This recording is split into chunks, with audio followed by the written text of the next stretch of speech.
AITA for refusing to babysit on Thanksgiving we're hosting because I'm tired of being a babysitter every year.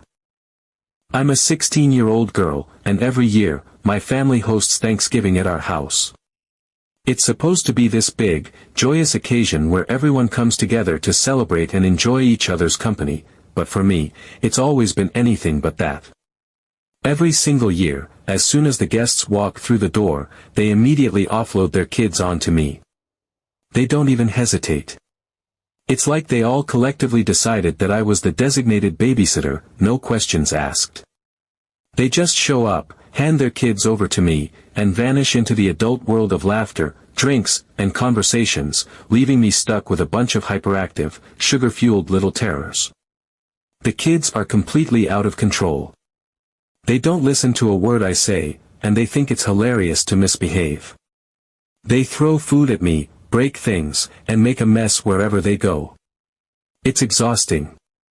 I spend the entire day chasing after them, cleaning up their chaos, and trying to keep them from destroying the house while everyone else is having fun. It's not like I get a thank you for all my hard work either. No one even acknowledges it.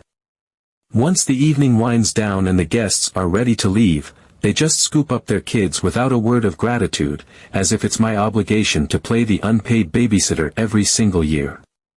Honestly, I've had enough of it. I'm tired of missing out on Thanksgiving just because everyone else decided that my role in the family is to be their kid's keeper. This year, I decided things were going to be different.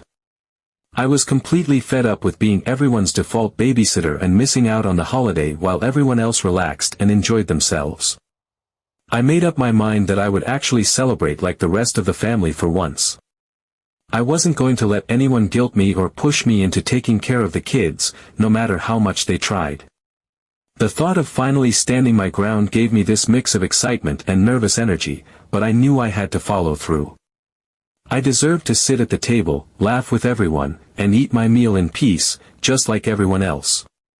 When the guests began to arrive, it all unfolded exactly as I'd expected, like a well-rehearsed script they performed every year. As soon as they stepped through the door, they barely greeted me before gesturing to their kids. "Go find her, she'll take care of you," they told their little ones, as if handing them over to me was the most natural thing in the world. It wasn't a question, let alone a request, they just assumed it would happen, like it always did. I heard them say it, I couldn't not hear it, but I pretended I didn't. Instead, I stayed in the kitchen, focused on helping my mom. I busied myself peeling potatoes, arranging the serving dishes, and setting the table, all the while ignoring the unspoken expectation hanging in the air that I was supposed to jump into babysitter mode. It wasn't long before my aunt arrived, and I knew right away that she was about to test my resolve. She walked into the kitchen holding her kids' jackets, her heels clicking loudly against the floor, and called my name from across the room. Her tone was sharp and commanding, the kind that adults use when they assume you're going to drop everything and do exactly as they say. I turned to her reluctantly, already bracing myself for what was coming. Sure enough, she motioned for me to come closer and, without so much as a "please," said, "Take off their outerwear and babysit them." Her words hung in the air for a moment as I processed them. She had delivered the instructions so casually, so matter-of-factly, as though my entire purpose at Thanksgiving was to serve her and her children. But this time, I wasn't going to play along. I stood my ground and looked her directly in the eye. "I'm not going to do it," I said firmly, my voice steady despite the nervous flutter in my stomach. The look on her face was priceless, pure, unfiltered shock. It was as if she couldn't comprehend what I had just said. "What do you mean you're not going to do it?" she asked, her voice tinged with disbelief, as if the idea of me refusing her was completely alien. I repeated myself, just as calmly but with a little more weight this time.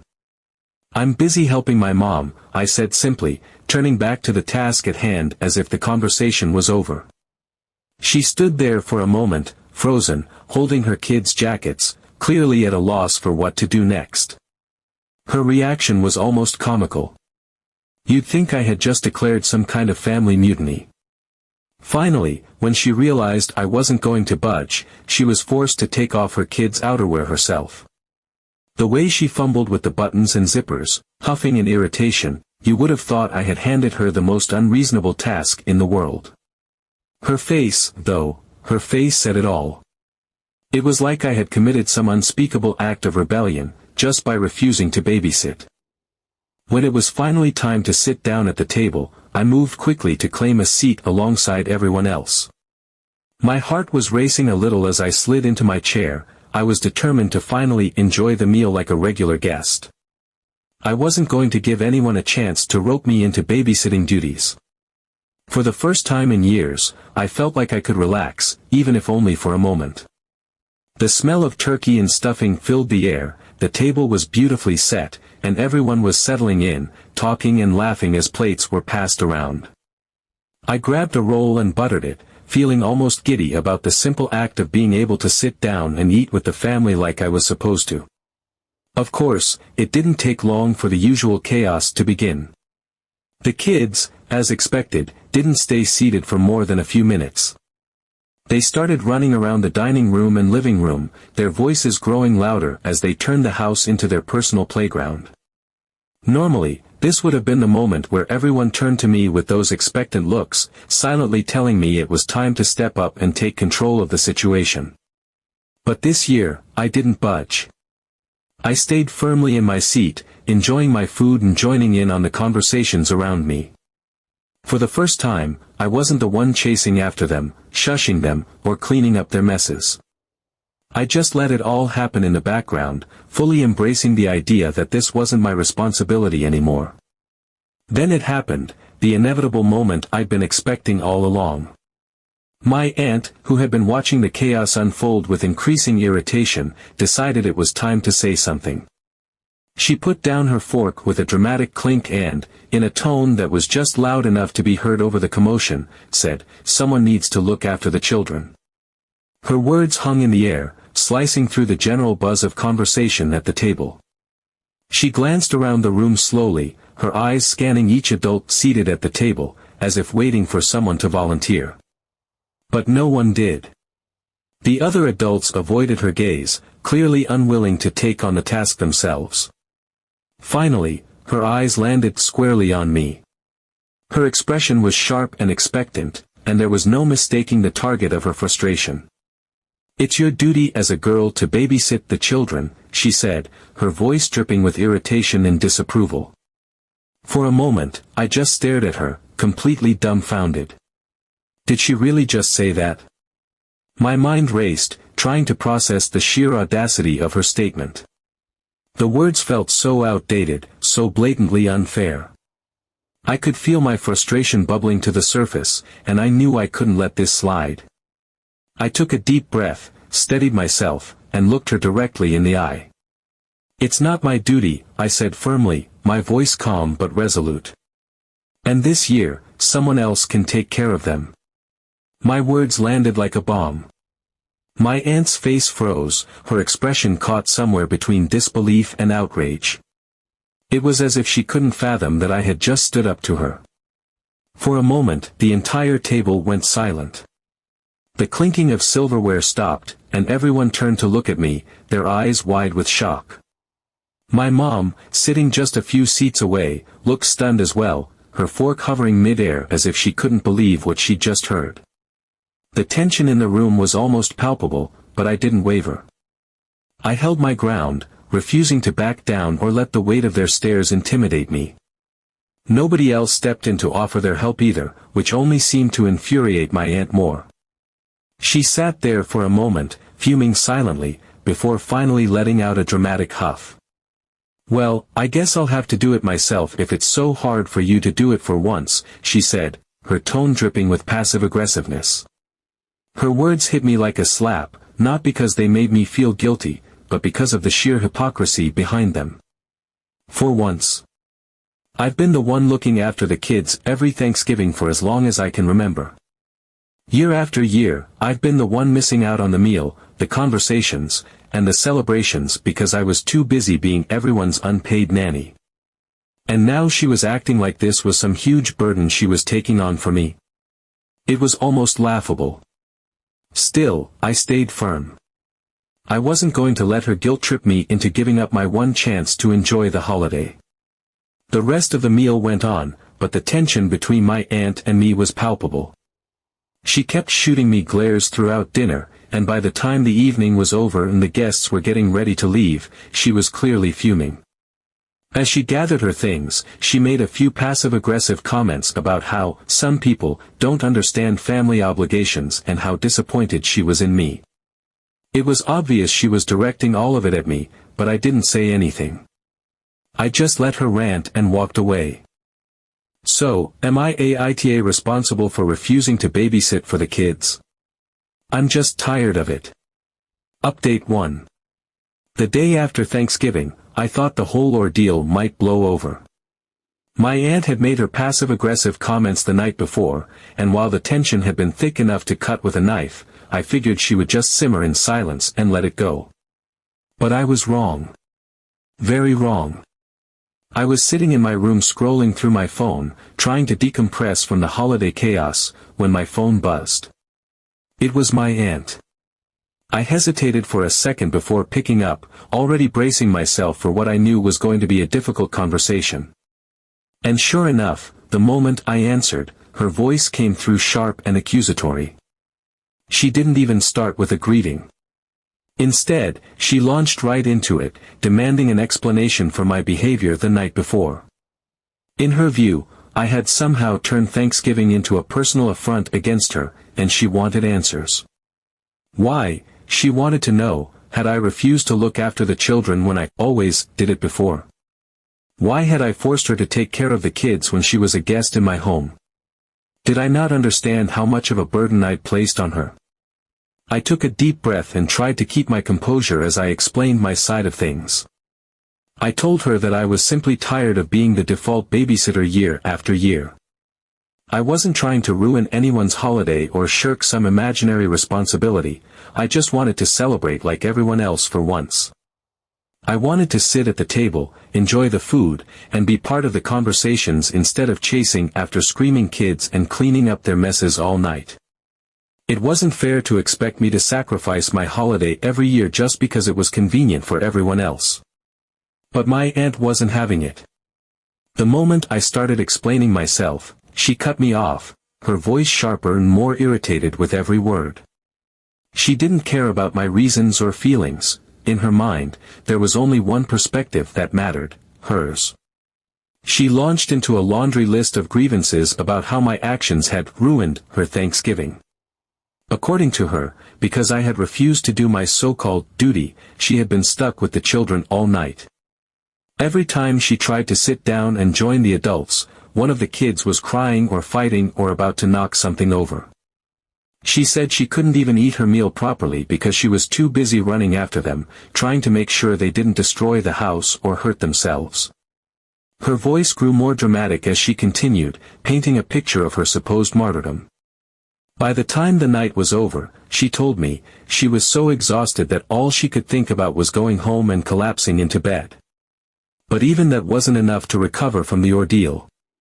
She declared that she was so worn out and overwhelmed from Thanksgiving that she was already planning a vacation, yes, a vacation, just to get over the stress of the evening. The way she said it, you'd think she'd just survived some kind of disaster, not spent one night looking after her own kids. But, of course, she didn't stop there. She quickly shifted gears and turned the conversation into a lecture, the kind that only someone with a sense of entitlement like hers could deliver. She started going on and on about how I didn't understand what it was like to have children. She said I couldn't possibly grasp the sheer amount of work, patience, and sacrifice that went into being a parent. She described how relentless it was, how it wore you down, and how every moment of your day was consumed by the needs of your kids. According to her, it wasn't just physically exhausting but emotionally draining as well. The way she said it, you'd think she was the only person in the world who had ever raised children. There was this underlying tone of judgment in everything she said, like she believed her status as a parent somehow gave her the moral high ground. And because I was still young and childless, she made it clear that, in her eyes, I had no right to complain about anything. It didn't matter how tired or frustrated I was, I didn't have kids, so my feelings were invalid by default. As she rattled on, I could feel my frustration building. Her words were so self-centered, so dismissive, and so unfair that it was almost impossible to stay calm. The more she talked, the more it became clear that she saw me as nothing more than an extra set of hands, a convenient solution to her own problems. She wasn't upset because she genuinely thought I'd done something wrong. She was upset because I had dared to disrupt the status quo, the one where she could dump her responsibilities on me and get away with it.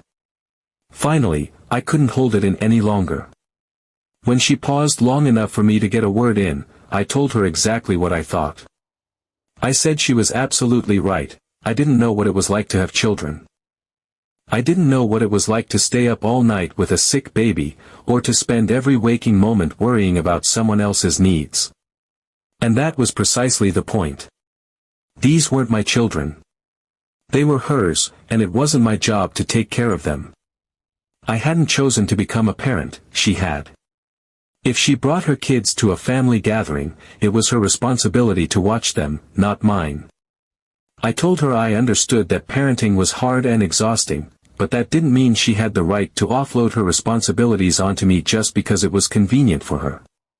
I could feel my voice getting stronger as I spoke, all the frustration and resentment I'd been holding back spilling out. I wasn't the one who decided to have kids, I told her, so why should I be the one expected to look after them? It wasn't fair, and it wasn't right, and I wasn't going to do it anymore. She was their mother, not me. And if she couldn't handle them for one evening, then maybe she should think twice before bringing them to an event where she expected someone else to take over. There was a long pause on the other end of the line. I thought, for a moment, that my words might have gotten through to her. But then she came back with another argument, this time leaning into the idea that I was too young to sit at the same table as the adults. According to her, it was my job to look after the children because I wasn't really part of the adult group yet. She went on about how I should respect my elders, obey their wishes, and accept that babysitting the kids was my place in the family. It was almost laughable, the way she was trying to justify her outdated expectations, but I wasn't laughing. Instead, I told her that I disagreed. I wasn't a little kid anymore, I was 16 years old. I was old enough to contribute to the family celebration in ways that didn't involve babysitting, and I deserved to sit at the table and enjoy Thanksgiving like everyone else. I also pointed out that this wasn't her house. Thanksgiving was hosted at our house, and that meant she didn't have the right to dictate what I should or shouldn't do. If she wanted to set rules about babysitting, she could do that at her own house, not ours. I went on to say that as a guest, it was her responsibility to take care of her own children. It wasn't fair or reasonable to expect the hosts, or anyone else, for that matter, to take on that burden just because she didn't feel like doing it. And even more than that, it wasn't right for her to treat me like some kind of unpaid babysitter just because I was younger than her.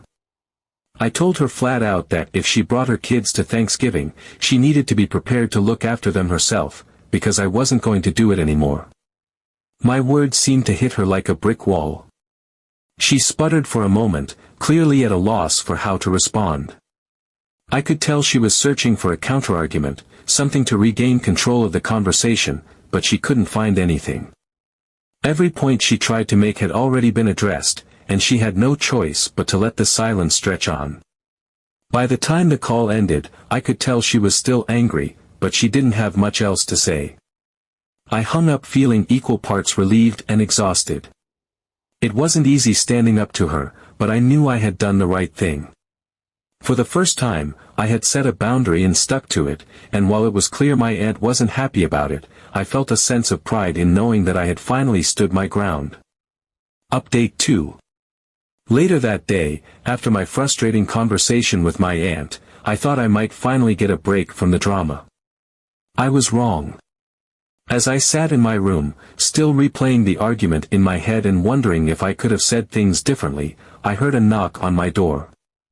My mom walked in, her face a mix of concern and that unmistakable, "we need to talk," expression that parents always have when they're about to bring up something unpleasant. She sat down on the edge of my bed, and I immediately knew what this was about. Sure enough, she started by telling me that my aunt had called her earlier in the day. My heart sank a little as she explained how my aunt had complained about my behavior at Thanksgiving, claiming that I had been disrespectful and uncooperative. According to my aunt, I had shirked my responsibilities and left her to deal with the children all by herself, ruining her holiday in the process. My mom said my aunt was upset, no, furious, and that she had gone on and on about how I had refused to help, how I had been rude when asked to babysit, and how I had supposedly disrespected her authority as someone older. My mom wasn't yelling at me or anything, but I could tell she was bothered by what my aunt had said. She told me that in our family, we were taught to respect our elders and help them when they needed it. She explained that my aunt had felt hurt and overwhelmed and that, as someone younger, I should have stepped in to make things easier for her. My mom wasn't angry, exactly, but there was definitely a hint of disappointment in her tone, and that stung more than I wanted to admit. It was clear to me that my aunt had twisted the story to paint herself as the victim. She had conveniently left out all the times she'd dumped her responsibilities onto me without a second thought, or how she had tried to guilt-trip me into taking care of her kids as if it were my job. And, of course, she hadn't mentioned how she'd snapped at me and acted like I'd committed some terrible crime by wanting to enjoy Thanksgiving with everyone else. Instead, she'd spun a version where she was the overworked, underappreciated guest who just wanted a little help and got disrespect in return. Hearing my mom repeat my aunt's complaints made me feel a wave of frustration and sadness. It was like the entire burden of the situation had been placed on me again, and my side of the story didn't even matter. But I knew I couldn't stay silent. If I didn't explain what really happened, my mom would only have my aunt's version to go on, and that wasn't fair, not to me, not to the truth, and honestly, not to my mom either. So I took a deep breath and told my mom everything. I started from the very beginning, explaining how every year I was expected to be the default babysitter. I told her how I had spent countless Thanksgivings chasing after the kids, cleaning up their messes, and missing out on the celebrations while everyone else got to relax and enjoy themselves. I described how the parents, especially my aunt, would barely say a word to me before handing their kids over as if it were some unspoken rule that I was responsible for them. And I reminded her that I had never complained before, even when the kids were throwing food at me, wrecking the house, or making me miss out on all the fun. Then I told her about what happened this year. I explained how I had made the decision to finally stand up for myself and enjoy Thanksgiving like everyone else. I told her how my aunt had immediately assumed I would babysit, demanding that I take care of her kids without even asking. I described how I had politely refused, saying I was busy helping in the kitchen, and how my aunt had reacted with shock and irritation. I told her about the dinner table confrontation, where my aunt said it was my duty as a girl to babysit the kids, and how I had finally stood my ground and said no.